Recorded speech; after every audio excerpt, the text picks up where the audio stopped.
Hi guys, what's up? Welcome back to my channel. Today I am doing a foundation review. So I've not tested this foundation out, so this is the first time I've ever used it, and it's the Bourjois Healthy Mix Serum Foundation. A little bit of information about the foundation, which is just on it. So it is quite a small container, so it only has 30 ml, which is standard, but it just looks so small. I guess because it's so skinny, it's not wide and fat, I guess. Anyway, so the whole idea behind this particular foundation is that it's a serum-y type foundation, and it's supposed to make you look healthy and glowy. So it's an instant blending gel, flawless complexion, undetectable coverage. It is got vitamin-rich fruits such as lychee, goji berries, and pomegranate, and it's hypoallergenic. So I have got the shade 53 Beige Clear. You can purchase this from some price lines in store, but mainly you can get Bourjois online now. It is quite an expensive brand, so I will put that out there, so it's probably best to pick it up when they have percentages off. So let's just see how this goes. It's got a nice pump. It's a glass bottle. Quite like the bottle on it. It's nice and bright and fun looking. So first things first, I'm going to prime my face like I normally do, just because that's a standard thing for me. So the two primers that I'm going to use is the designer brand's Pore Minimising Primer, which I will put sort of through the pore area, T-zone area of my face. And then I'm just going to pop a pea-sized amount of the NYX Shine Killer just over the rest of my face. Okay, so while that primer is sort of settling into my face, it does also say on the front that it has got a 16-hour radiance boosting, even revived complexion. So I'm going to pop some onto the back of my hand. Now it might be a touch too light for me at the moment. Oh, my face is a little bit red on camera, so I am going to use a brush on this side of my face and also a sponge on this side, just to see the difference between the two tools, I guess, because not everybody likes using a sponge, not everybody likes using a brush. So I'm just going to use sort of a domed buffing brush. This is just from Glamieri. Yeah, so let's just get straight into it, hey? So it does feel quite serum-y, and I wouldn't say runny, but sort of moisturising. It has got quite an intense smell though, so I hope that that will go away. Kind of smells like skincare, but very potent skincare. Okay, so I've popped a fair bit on the back, on that side of my face, and it hasn't, I can't feel it setting or anything like that yet, and I've still got heaps on the back of my hand. So just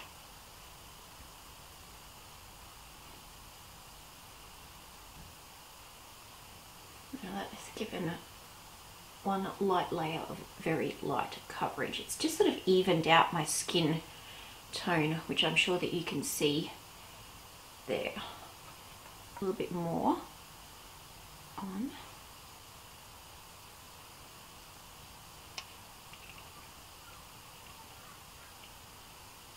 It feels really nice on the skin. That smell is pretty intense though.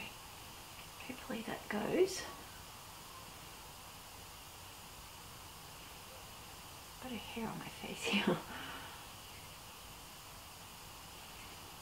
Okay. Well, that looks really nice up that looks really nice up close. It's definitely buildable, and I'd say we've got light to medium coverage at the moment with a brush. Sorry, I keep hitting that. I can't quite see without my glasses. It hasn't sunk into any pores that I can see on that side. So I'll put some more on the back of my hand and pop it on the other side.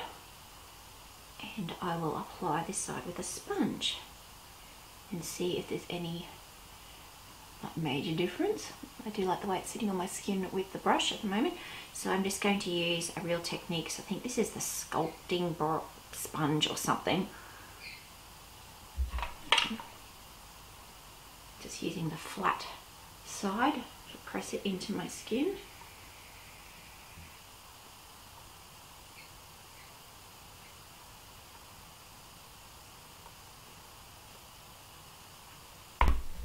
And I'll pop some more on it, and I'm actually just going to dip it straight from my hand onto the sponge. I think, and this is unusual because usually a sponge will soak up more product, I think that it's given better coverage with the sponge.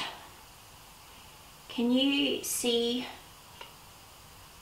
the difference? I'm just going to add a little bit extra light to this side because I've got it a bit dark on that side of my face, but it's definitely, it looks smoother on my skin on this side, and the coverage is so much more. So I'm just going to pop a bit more. I do think I've used a lot more of this foundation than what I would of most other foundations. I'm just going to see if this is going to even it up.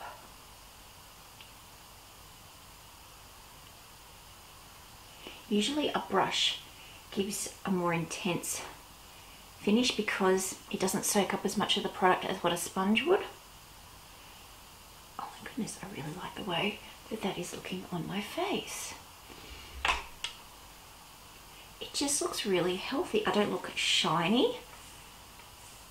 I'm still going to set it because I normally would set a foundation. I'm going to do a trick now that I have been doing lately when I've been using a sponge. And I grab a tissue and I sort of pop the tissue over the flat end of the sponge and just pat the sponge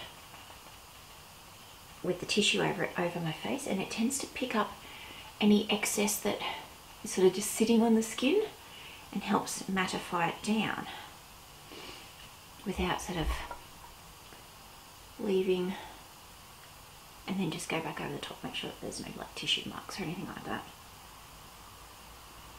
I'm super happy with how that's looking. I do prefer the sponge over the brush, but I mean, you know, it was neither here nor there. If that's all you've got is a brush and you like to apply your foundation with a brush, I don't think that there's any issue with that. It didn't soak up too much product, as you can see on the brush there. Okay, so I did a flash test and there doesn't seem to be any flashback. Does it have any SPF in it? From what I can see, it doesn't, so that's a good thing. So I'm going to go and do the rest of my makeup now, which I will also be filming, and I will come back later today to let you know how this foundation has worn. And my makeup's done. So that took a little over an hour to do. I had a few little issues, but it's now 11:20 a.m. We'll just say that the bronzer and blush and highlighter, concealer, all of those things, powder, all blended really well over the foundation. It is sitting beautifully on my skin. I feel like, hang on.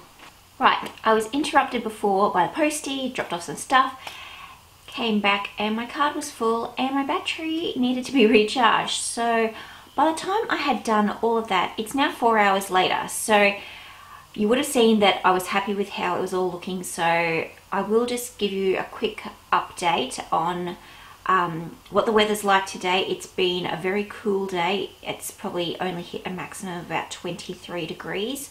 So it's not like it's been a hot and sweaty day. My skin type is normal to combination. Combination sort of through that T-zone and pretty normal elsewhere. What else do I need to update you on? I think that was it that I had in the back of my mind, thinking, oh, I've got to tell people what the weather's like today. I've also just been out, picked up my contacts, and I haven't really done much else. So it's not like I've been racing around and it's hot. So that, you know, all these things, how a foundation is going to perform and wear as well. So I'm going to have a look up nice and close, seeing it has been 4 hours since I put the foundation on. Wow, my skin looks really good. It hasn't sunk into any pores. I'm just going to take my glasses off. It's worn a touch off where my glasses normally sit, but that's just normal. When you wear glasses, it's like a hashtag glasses issue that it wears off around your nose, though I have had foundations that have worn worse. So I think that that's done really well. I did do a couple of things different with the powder side of things, is that I baked underneath my eyes, and I don't know whether you guys can tell, but my skin looks really old underneath my eyes, like really, the fine lines are very exaggerated. So I'm not sure if baking's under the eye is for me, but you know, you don't know these things until you test them out either. It hasn't separated around my nose, it hasn't worn off around my chin. I know I've touched my chin and leant on it and stuff when I've been doing work on the computer today. It's holding up beautifully where my highlighter and my bronzer and my blush is. I am super duper impressed.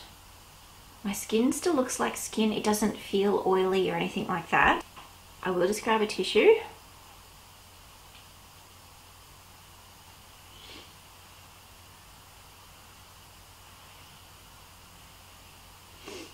Barely any transfer whatsoever, and I think that was just around my nose where my glasses were sitting.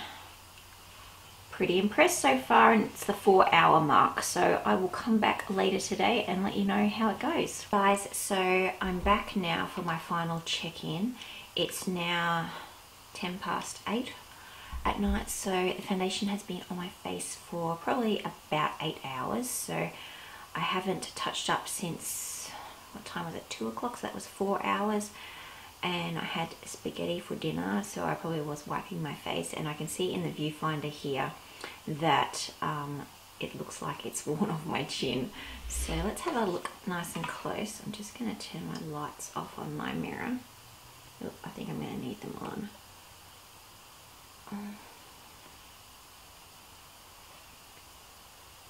Honestly, I don't think it looks too bad for that kind of long wear. It does look a little bit shiny sort of through the T-zone. It's hard to tell in this lighting at the moment, but it is shiny through the T-zone, and I can feel the oil on my hands. So I'm just going to blot with a tissue and see how much comes off. I feel not too much has come off on the tissue, so that's not too bad. My skin feels much better now that I've just blotted off that sort of excess oil. I think that if I went in now and I touched up with some powder, that I would have no issue to go about, you know, the rest of your day if it was like still during the day. The foundation still looks really good on my skin though. Yeah, it's broken down a bit around my chin area, but I think that was from eating dinner as well. It still looks pretty good around where my glasses were sitting, and my blush and my bronzer and my highlighter are still all there. I'm pretty happy with how that foundation is worn, especially for the first time giving it a try. So yeah, don't forget to give the video a thumbs up if you enjoyed it. Welcome to all my new subscribers, and I cannot wait to see you in my next video. I hope you've enjoyed the video. Bye guys.